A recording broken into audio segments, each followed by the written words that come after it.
বলছেন শরফুদ্দিন চিন্তিত কেন, দুঃখিত কেন? চোখ খুলে দেখছেন আমার নবী দাঁড়িয়ে আছেন সামনে, পয়গম্বর দাঁড়িয়ে আছেন।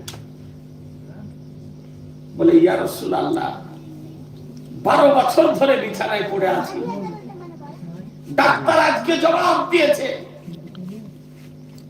এই জন্য চিন্তিত।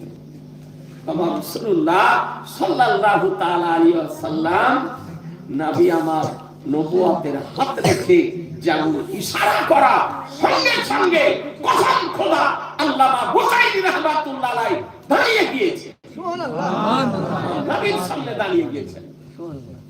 যে 12 বছর দাঁড়াতে পারেননি আজকে দাঁড়িয়ে গিয়েছেন।